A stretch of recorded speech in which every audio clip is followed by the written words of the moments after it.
Okay, obviously we're in the Torah, just by way of review.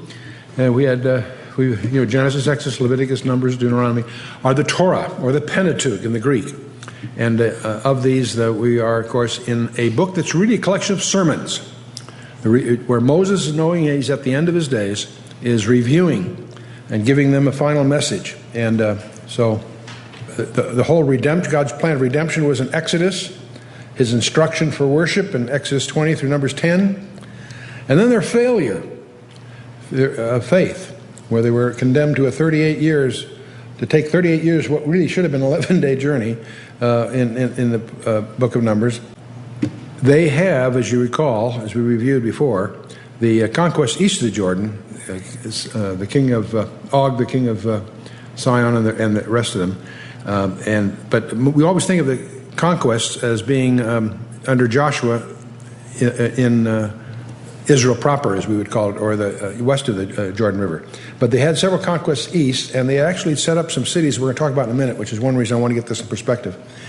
But we get to the book of Deuteronomy. The whole issue here is relationship. Let me surprise you, because we were talking a lot about the laws as Moses continues to review the various laws that were established in Exodus and Numbers and so forth. It's actually a set of sermons, and it's really about relationship. The basic message is that God has not changed since then, and man has not changed since then. And so the basic message, believe it or not, in the book of Deuteronomy is love. The book of Deuteronomy is the book that Jesus quotes from more than any other book. He quotes from incidentally, Jesus quotes from each of the books of the Torah and attributes them to Moses. So these people who think that Moses didn't write it haven't done their homework. If you believe in Jesus Christ, you know who wrote the books of Moses. Moses did. If you don't believe in Jesus Christ, you got bigger problems than the authorship of the Torah. But Jesus quotes more from the book of Deuteronomy than any of them. It's interesting that during his temptations, the famous temptations, each one of his responses is a quote from the Scripture, and each of those Scriptures are in the book of Deuteronomy. And so it's not a question of do's and don'ts, really. Deuteronomy is actually not about legalism, as it would seem so in a superficial reading. It's actually about relationship. And Jesus is the fulfillment of each of these issues and each of the relationships. And I won't go through the rest. They'll be in the notes, so we'll go ahead now. And so the outline of the book is pretty simple. It's really a group of sermons, and then a summary of the three sermons, really, and then some comments that were appended, of course, by the scribes regarding Moses' very final days. And so, now, we mentioned last time, in Deuteronomy 18, the qualities of a prophet and so forth. We mentioned that in the Gospel of John, when John the Baptist was east of the Jordan, 20 miles from Jerusalem, the scribes had to send a special investigative team to find out what was going on. There were such crowds with John the Baptist at the Jordan from the temple area that they wanted to find out what was going on. Now that's very interesting itself. You realize these people were on foot. There was no rental cars. You don't, like today in Jerusalem, you grab a rental car and it's a 20-mile drive, you get to Jordan. No, these people walked 20 miles to hear John the Baptist. So many that they investigated. But when they went there, they asked three questions. Are you the Messiah? No. Are you the Elijah? No. Are you that prophet, the prophet of Moses? And of course, he said no, and then he was, and you can go on in John 1. But this prophet of Moses, it's interesting that from Deuteronomy 18 and other passages, there was an expectation, obviously the return of Elijah, that's mentioned in Malachi and several places, and obviously the Messiah was an atmosphere of expectation there. But the prophet of Moses, well, Jesus was, incidentally, interestingly enough, a fulfillment of that too. There's a lot of parallels between Moses and Jesus. He was spared both of them were spared in infancy. Both of them renounced a royal court. Both of them, both Jesus and Moses, had compassion for the people. Both Jesus and Moses made intercession for the people. It is said at both Exodus 34 and 2 Corinthians 3 that they spoke with God face to face. And of course, both of them were mediators of a covenant. Moses in the Old Testament, of course, Jesus in the New Testament.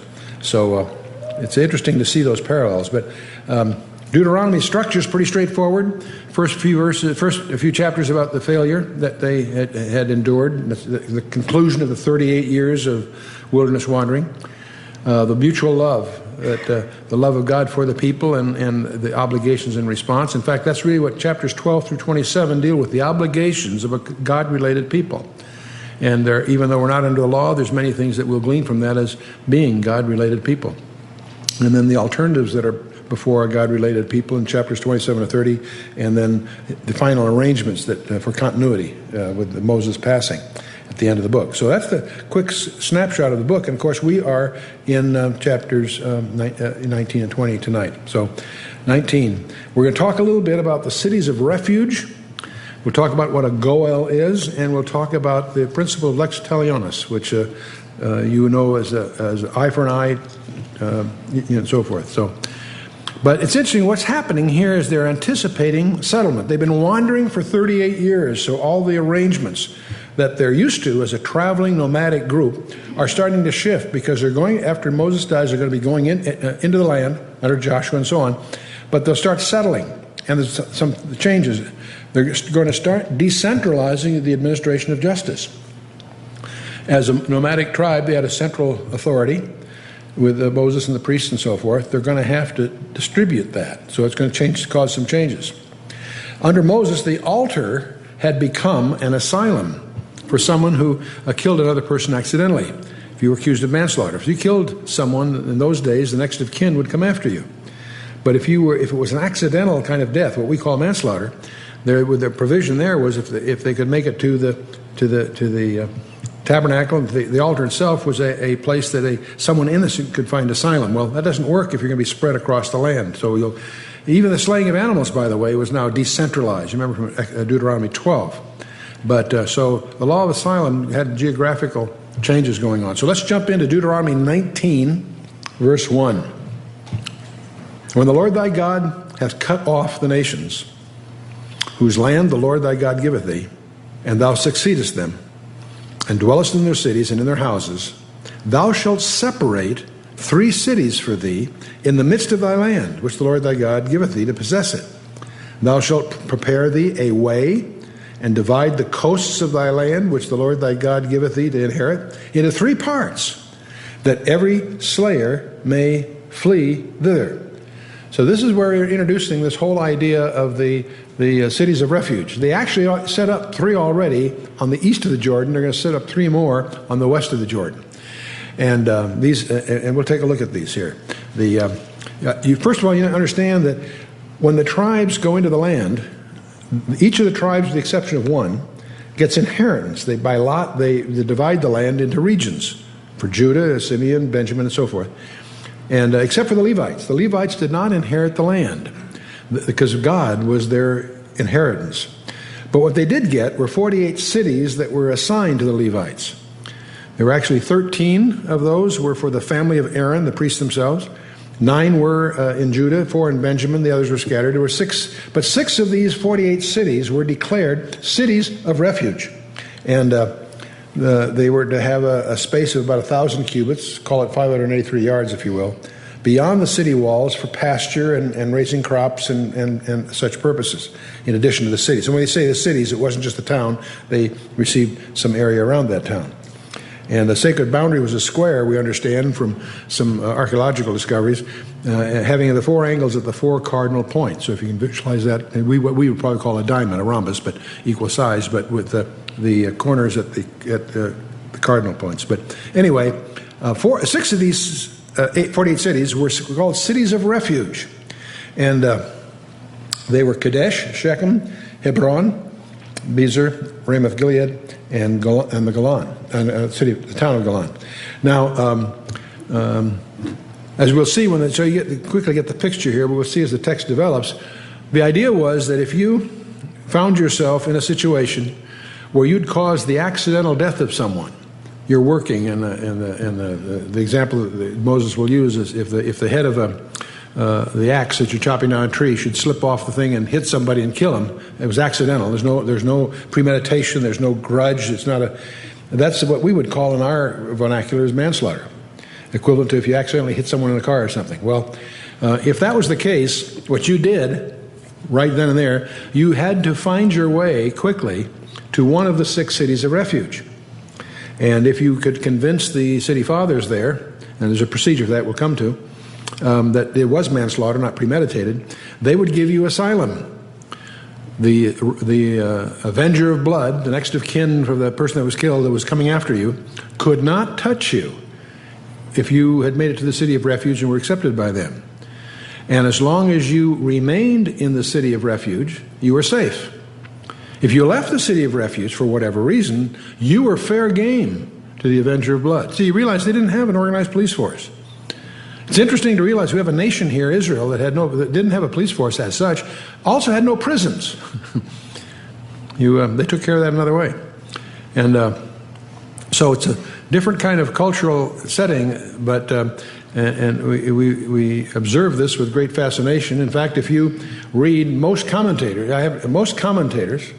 that will talk about this tend to regard this whole procedure we're getting into as just a quaint custom of ancient Israel, this nomadic tribe converting to a settlement tribe, as just, a curious cultural background. It may have some implications that are far more profound. Once you recognize that the Scripture is designed by God Himself, and every detail there is specifically by His engineering, we start asking ourselves some questions. What's going on here? Because there's another aspect of the cities of refuge that's very strange. You had this asylum in the city of refuge until the high priest died. When the high priest died, you were free to go and you were protected. And you go back home. Now you say to yourself, that's kind of weird, because these 6 cities are scattered across the whole nation. And what does the death of the high priest down in Jerusalem have to do with anything? But that was the procedure, and that was in the Torah. Well, let's take a look at these 6 cities to get a feeling for the geography. 3 of them are west of the Jordan, and 3 of them are east of the Jordan. So let's take a look. The first one we'll look at is Kadesh. It's up in the north. It's west of the Jordan, just north of the Sea of Galilee, some distance. And it's the word means holy, by the way. Kadesh Naphtali. There's a Kadesh Barnea, which is down the south. Don't confuse the two. But Kadesh in Galilee is the one we're talking about. It was a Levitical city of refuge assigned to the Gershonite Levites. And it was also, it's familiar, the name may be familiar to you because you may remember that was Barak in the book of Judges. That was where he was born. He and Deborah assembled Zebulun and Naphtali tribes in Judges 4 at Kadesh. And later on, after Solomon, the civil war, and the nations are divided, and the Assyrians finally are used by God as judging the northern kingdom. When they invade the land under Tiglath-Pileser, this city was the first to be captured and its inhabitants deported, simply because it's at the northernmost point, pretty much at the northern part of it. So that's Kadesh. The next one is Shechem, a little further south, just southwest of the Sea of Galilee. And it's a very famous city for a lot of reasons. The word actually means shoulder. And here's where God appears to Abraham back in Genesis 12. And he pitched his tent and he built an altar there under the oak of Moreh. Your King James says the plain of Moreh. It's actually mistranslated. It's the oak of Moreh. But anyway, this is also where Jacob re-entered the land later and bought a parcel of field where he'd spread his tent from the children of Hamor, which was Shechem's father. And this was bequeathed ultimately to Joseph. That's in Genesis 48 and mentioned in Joshua 24. It's alluded to in John 4, but also. This is where Joshua gave his farewell charge at the end of the book of Joshua. As for me and my house, we'll serve the Lord, and so on. It's also where Joseph is buried. So Shechem. And it was at Shechem that Rehoboam was made king after Solomon dies, but it was also there where the Israelites revolted to Jeroboam, who actually made Shechem his capital for a time. And it was Ephraim's civil capital, as Shiloh was its religious capital, that Ephraim being the northern kingdom. And it's presently, today you see it in the news as Nablus. When Titus Vespasian named it Neapolis and in the Roman period, and it gets corrupted to the word Nablus, which is the way it's labeled today, and you find it in the news. You may recall that's where one of the places that there's always tensions and so forth. Okay, let's take a look at a third one called Hebron. That's way down south, just west of the Dead Sea. And the word, it means alliance or fellowship. Its earlier name, which you'll also probably recognize from Genesis and Joshua, is Kiriath Arba. It was a favorite home of Abraham. That's where he pitched his tent under the oaks of Mamre, a different place. From here he went to rescue Lot and brought him back after the defeat of the 9 kings in Genesis 14. And this is where his name was changed from Abram to Abraham, with the insertion of the Heh in the name and the Spirit of God breathed into him. This is where the Lord and two angels, remember the three visitors, meet Abraham and promise him a son. And go on the next day to Sodom and Gomorrah, because they have a little date there to deal with that issue. Genesis 19, you may recall. This is where Sarah was buried, in the cave of Machpelah. There's a very, very highly venerated burial place called Machpelah, which is protected by the Muslims, because they venerate Abraham and have control of that region right there, which Abraham, it was purchased from Ephron the Hittite and all of that. Well, so Hebron, it was taken by Joshua when under the conquest given to Caleb. And later on, when David becomes king of Judah, this becomes his royal residence for 7.5 years of his royal, until he was anointed as king over all of Israel, not just king of Judah. He reigned there for 7.5 years as king of Judah before he's made the king of over all Israel in 2 Samuel. And it also became the residence of his rebellious son, Absalom, who had expected to get most of his support from his native tribe of Judah. Hebron obviously is in the region known as Judah. And so we have in the west, Kadesh, Shechem, and Hebron. Let's take a look at the east. We have in the south, going up north now, a town called Bezer. And the word means fortress. It's a city of the Reubenites. It was assigned by, as they took lots, to the children of Merari. That's one of the Levitical tribes. It's been identified with the ruined vision of Barazin. It's about 12 miles north of Heshbon, and Heshbon is 20 miles east of Dead Sea at the northern tip. So that's roughly where it is. And so now we have Ramoth Gilead, which is means heights, by the way. And this is familiar in our ears because in 1 Kings 22, this is where Ahab joined Jehoshaphat and endeavored to rescue it from the hands of the king of Syria, and it was mortally wounded and so forth at last. And anyway, a similar attempt was made by Ahaziah and Joram when the latter was wounded. So there's an interesting parallel between 1 Kings 22, 2 Kings 8. And this is the city where Jehu, who was the son of Jehoshaphat, was anointed by one of the sons of the prophets. So these towns occur frequently in the scripture. Then we have the sixth of the bunch is the town of Golan.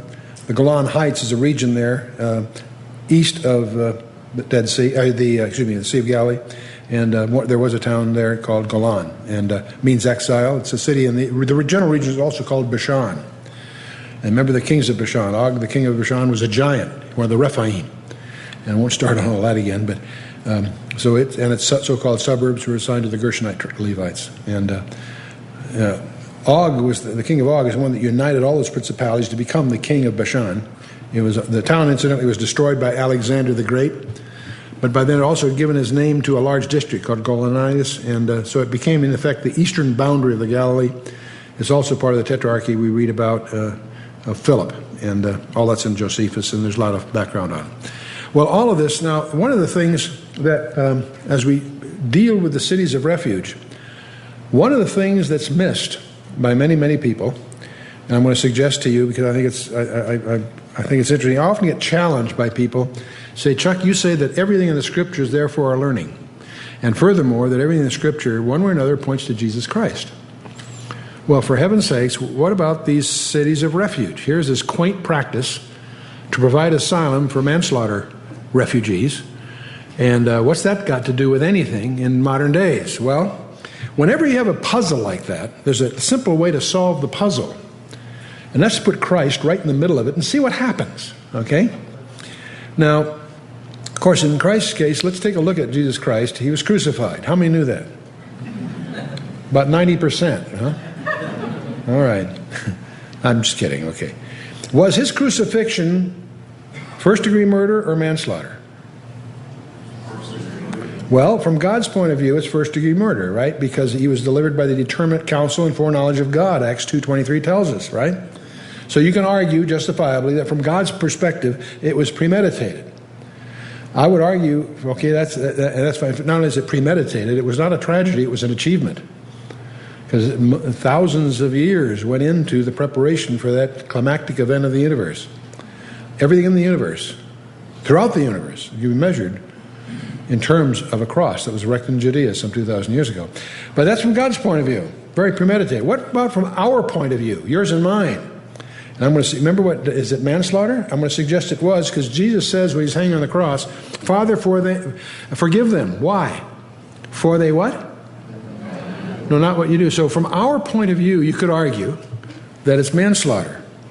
Well, in that case, the cities of refuge apply, don't they? Well, what is our city of refuge? Jesus Christ. So I'm going to argue that the refuge for man, 6 cities, number of man, is Jesus Christ, of course.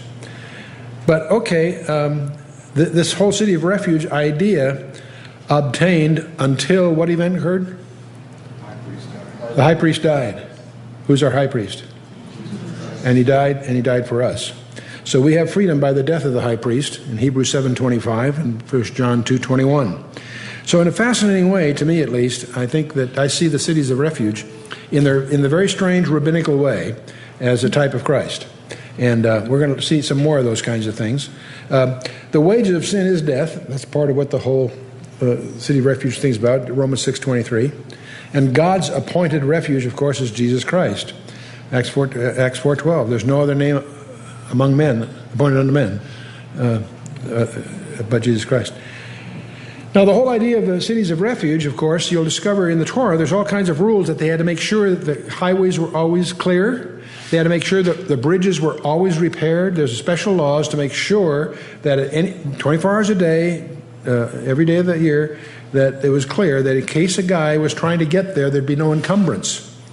So the whole idea was to make it easy to read. That's why these 6 cities, you notice they were scattered across that map to be easy reach. Well, there is no easier reach than Jesus Christ. Jesus Christ is open to all, right? Revelation 22:17, so on. And doors were never locked. The gates were never locked on the city of refuge, by the way. And it was stocked with provisions for that very reason. There was no other help available, and Hebrews 10 makes a point of that. And all of this works until the high priest dies. And our high priest has died on our behalf. So it all works. Now, there are some differences. You can say, gee, Chuck, that's pretty interesting. That's a type. Okay, but every type can be misapplied also. There are some differences. In the city of refuge, only the innocent were saved. In our case, we're all guilty. Okay? So that breaks down there. And, of course, Christ is far more available to us than the city of refuge was to the fleer. But, so, let's take a look at what the words mean, by the way. Kadesh means righteousness. And, of course, the city of refuge thing could never be accused a second time. Shechem means shoulder. And like a shepherd, he carries us. Hebron means fellowship. And, of course, we enter into fellowship with him. Bezer means fortress or strong. And he's our fortress. And in him we're safe, secure. Ramoth means heights, and we dwell in the heights, even though we are in exile. And we are exiles, we're pilgrims. We all are strangers to this world. In that sense, the predicament of the fleer to a city of refuge who is estranged from his true home. Well, let's go on. Enough of that digression, a little background on the city of refuge. Let's pick up Deuteronomy verse 4. Deuteronomy 19, verse 4. This is the case of the slayer which shall flee thither, that he may live. Whoso killeth his neighbor ignorantly, whom he hated not in time past, as when a man goeth into a wood with his neighbor to hew wood, and his hand fetcheth the stroke with the axe to cut down the tree, and the head slippeth from the helve, and lighteth upon his neighbor, that he die, he, that is the one in this predicament, shall flee unto one of those cities and live. And so we're now going to just talk a little bit, something I didn't talk about before, the whole concept called the Goel. And we generally translate that as a kinsman redeemer. And we find this developed for us in detail in the book of Ruth, through the example. You know, we always learn best from stories. That's why we enjoy novels so much. And much of our history, we really learn from historical novels. Well, in that sense, Ruth is a true story, not a fiction, but the narrative of that love story is also the way we understand what a Goel, or a kinsman redeemer, really is. In that love story, as you recall, he redeemed the land inheritance, and he performed the Levirate marriage, taking Ruth to bride. And I won't get started on that. But to understand the kinsman redeemer mode, he had some conditions. He had to be a kinsman. Couldn't be just somebody who wanted to help. He had to be a kinsman of the person in the predicament. He had to be willing, obviously. He had a choice. He didn't have to do this. But he also had to be willing, and he had to be able to perform. If it was a redemption thing, he had to be able to pay for it, if that's what it is. If it's a levirate marriage, he had to be able to take the woman to bride and so forth. And something you also need to understand, he had to assume all the obligations of the beneficiary. You may recall, of course, Ruth, who was a Moabitess, that had come there with her mother-in-law, the husband of Naomi, and their 3 sons who had married these Moabite women had passed away. And when Ruth finally, after 10 years, discovers things are better back in Bethlehem, where she came from, she goes there, and Ruth insists upon being with her. Your people will be my people, your God will be our gods, and so forth. And where you buried, I'll be buried. That famous commitment of Ruth to Naomi is still very touching. When she gets there, of course, they're destitute. And she gleans. There's a law of their welfare approach was that if you owned land and you gleaned the land, you sent your reapers through the land, you could only go through once. Whatever you missed, whatever fell by the wayside, was to be left for the widows and orphans, the destitute. That was the way they operated.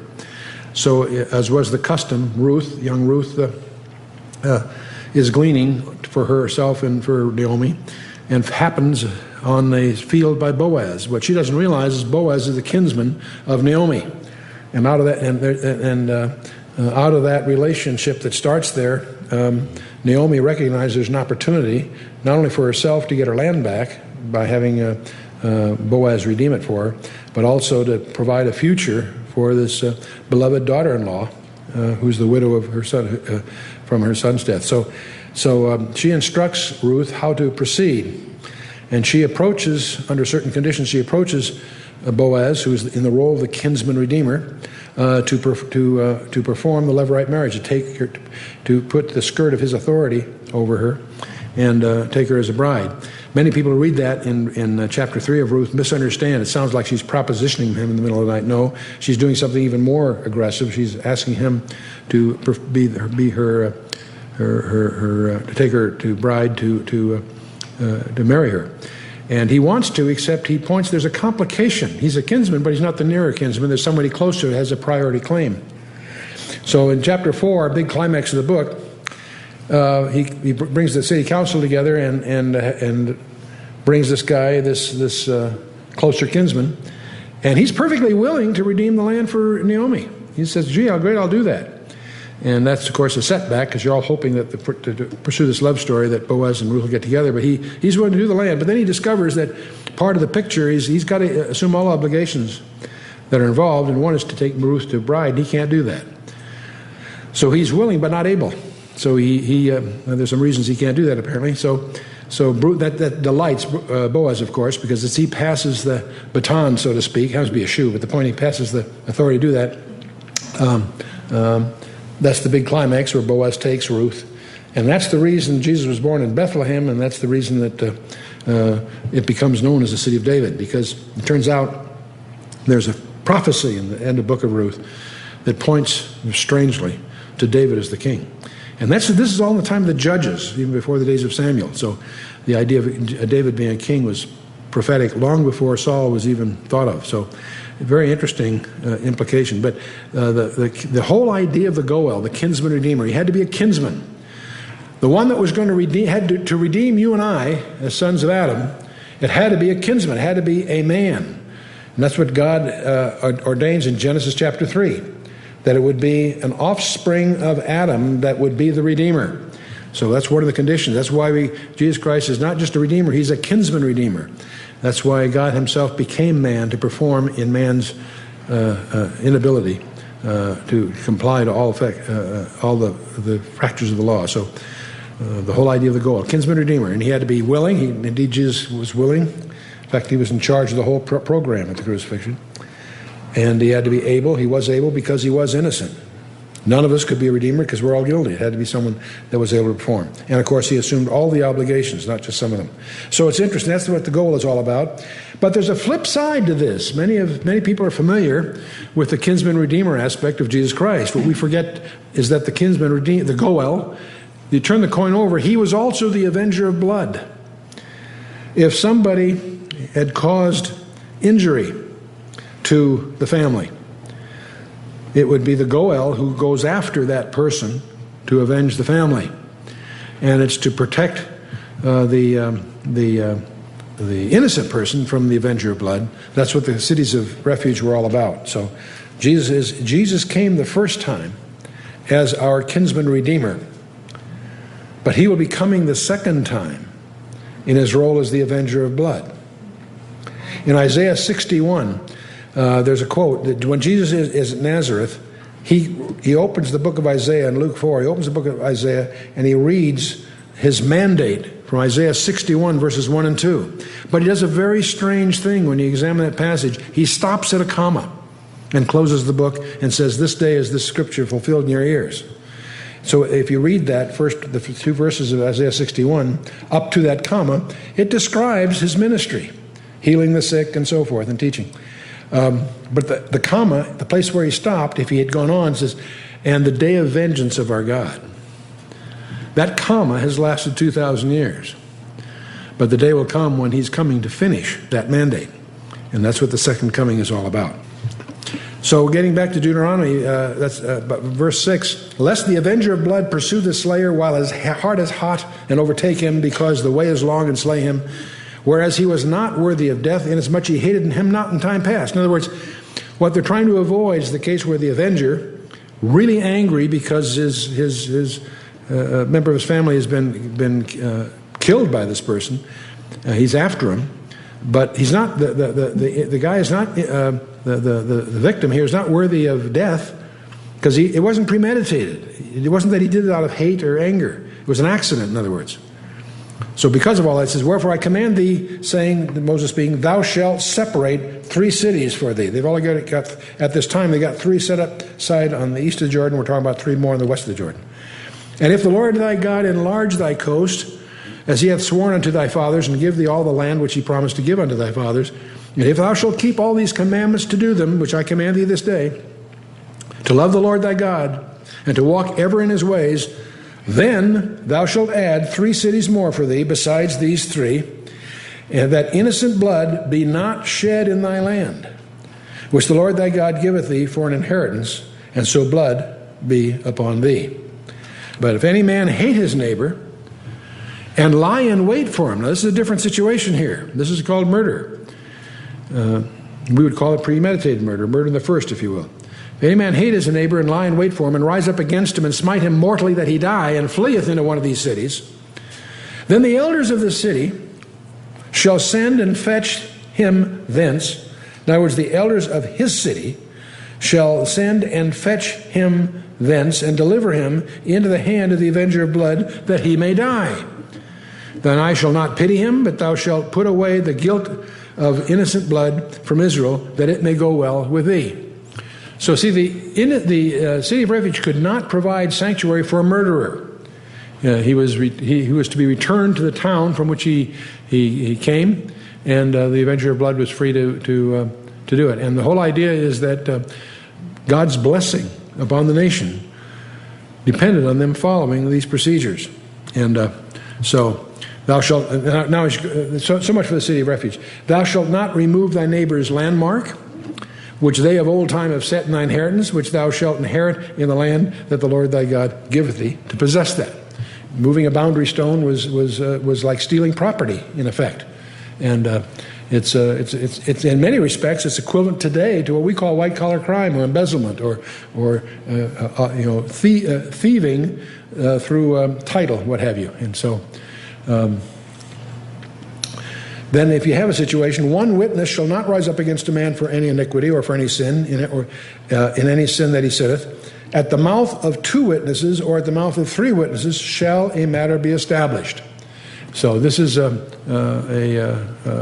rule that is echoed all through the Scripture and in the New Testament. And it's rather fascinating to realize that at the trial of Jesus Christ, they could not get witnesses to agree.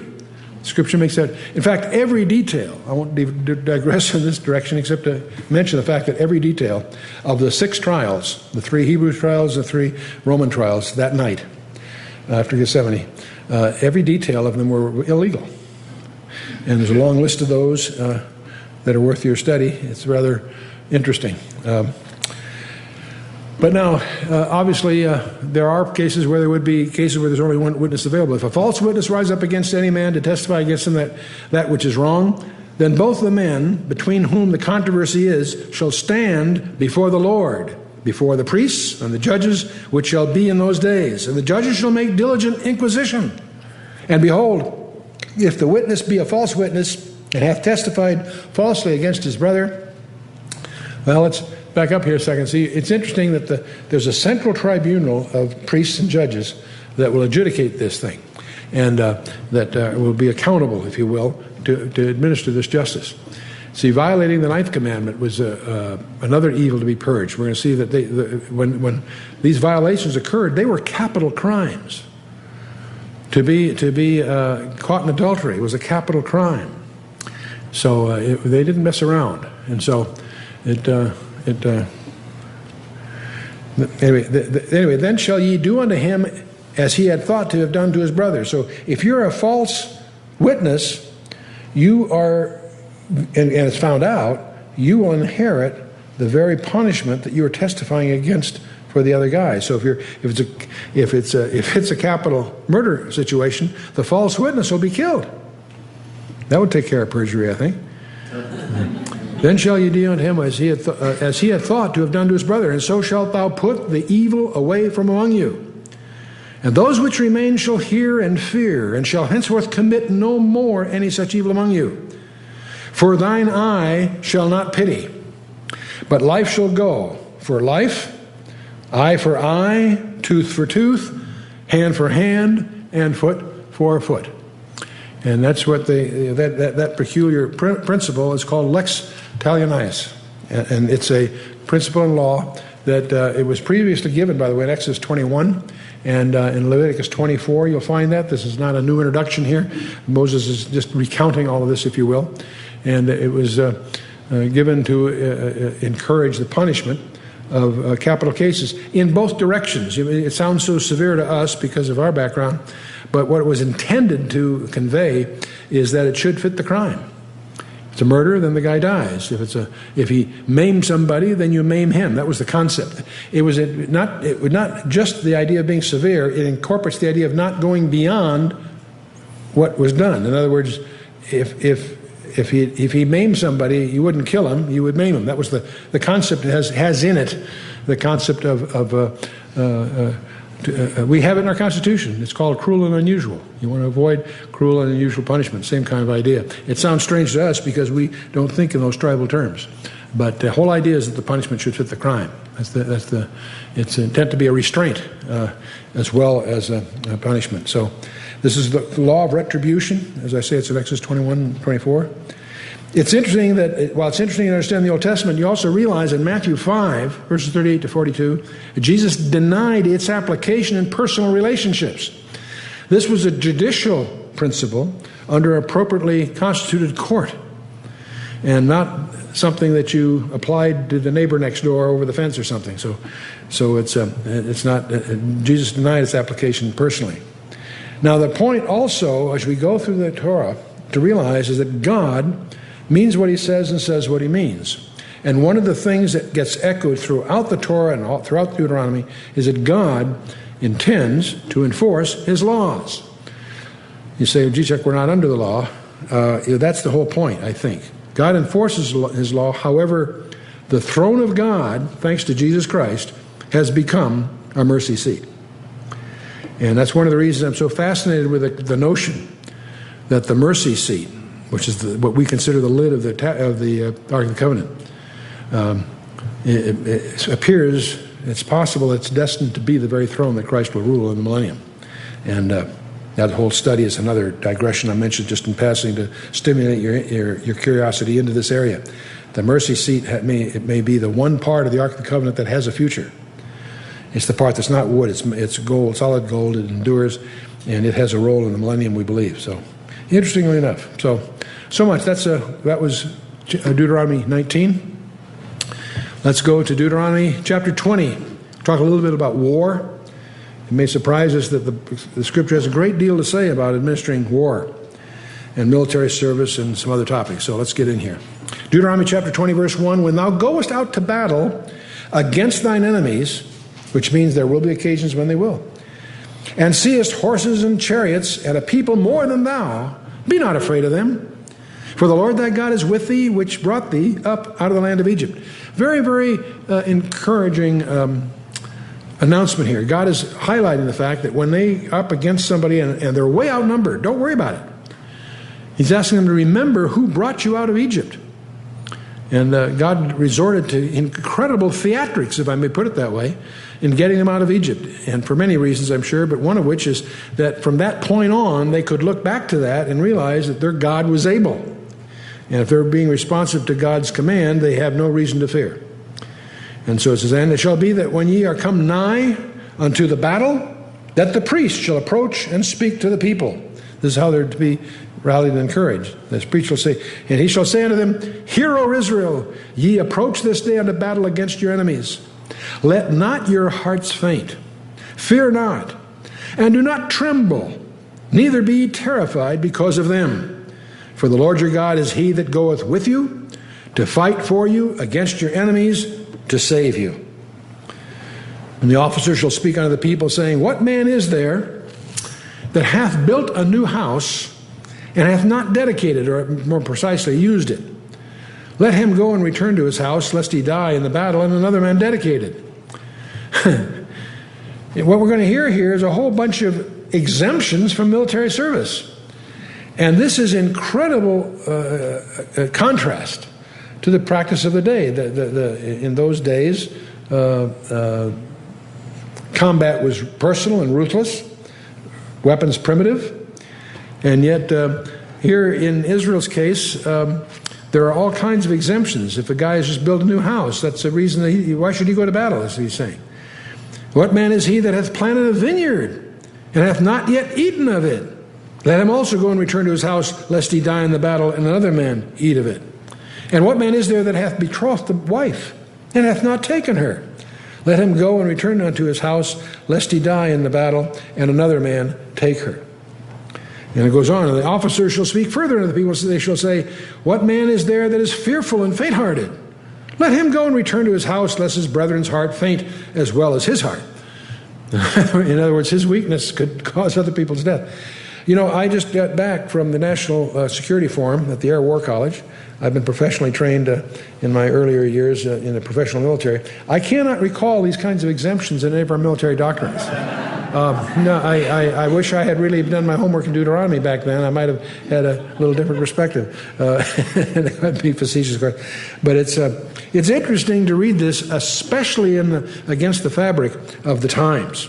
And indeed, it's a subtle evidence that God is the key, not their particular military strength as such. And Moses goes on, It shall be when the officers have made an end of speaking unto the people, that they shall make captains of the armies to lead the people.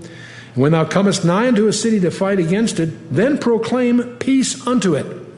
And it shall be, if it make thee answer of peace, and open unto thee, then it shall be that all the people that is found therein shall be tributaries unto thee, and they shall serve thee. In other words, war, actual combat, is intended to be a last resort. And they're instructed here first to make a peace offer, and if that's accepted, then the city will become a tributary, owe them tribute and labor, as the customs were, if they in other words, if they'll surrender. But you offer them peace first, and it's only if they refuse if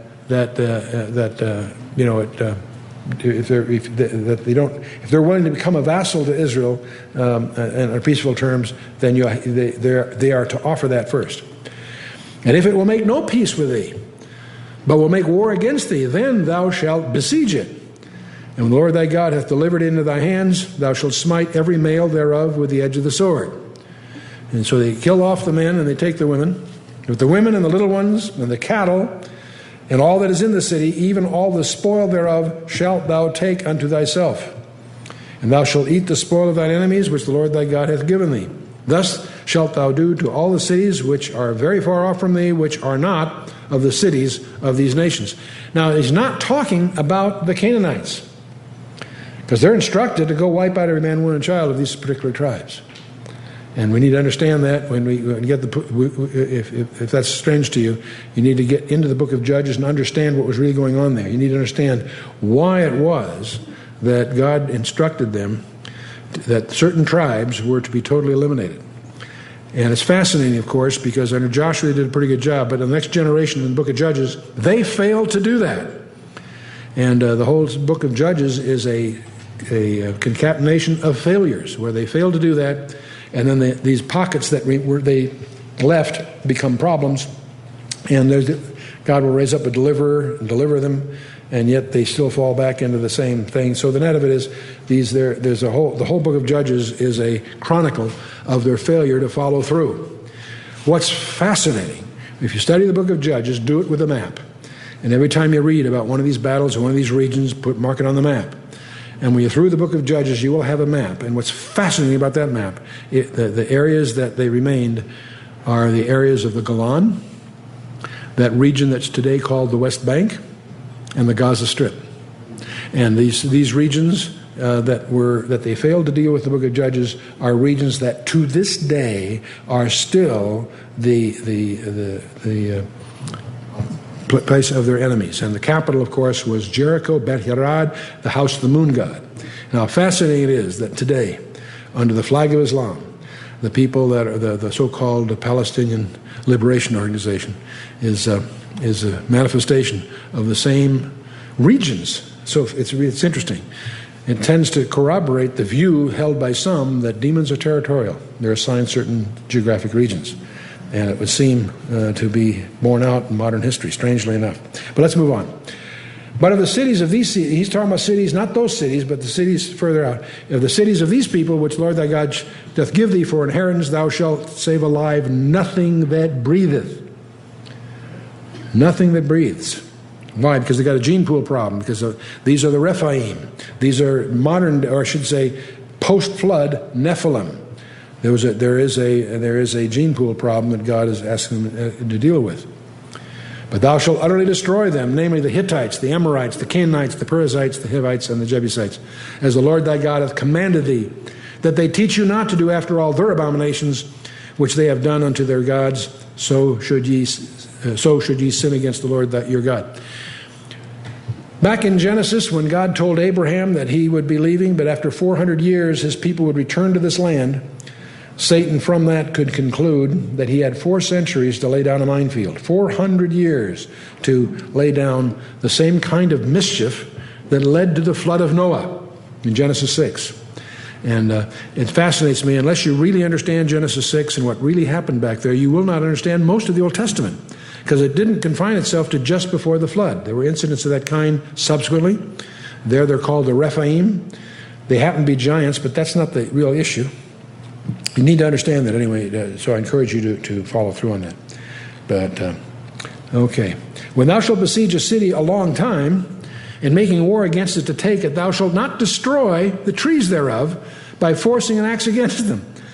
For thou mayest eat of them, and thou shalt not cut them down, for the tree of the field is man's life, to employ them in the siege. You know, it's interesting. We read this. If you read it without understanding the background, it's a little strange.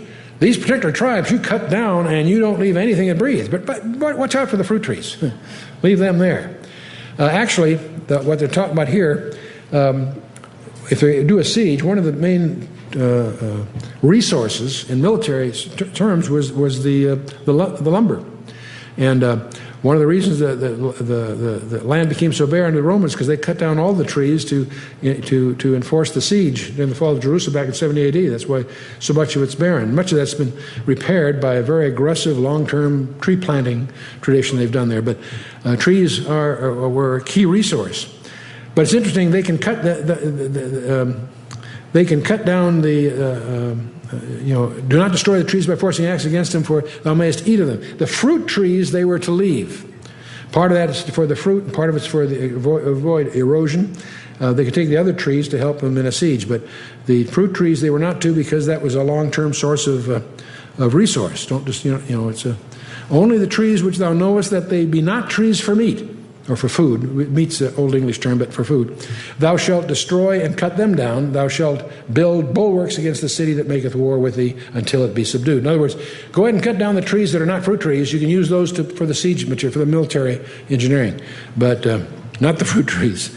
And so therein lies chapter 20.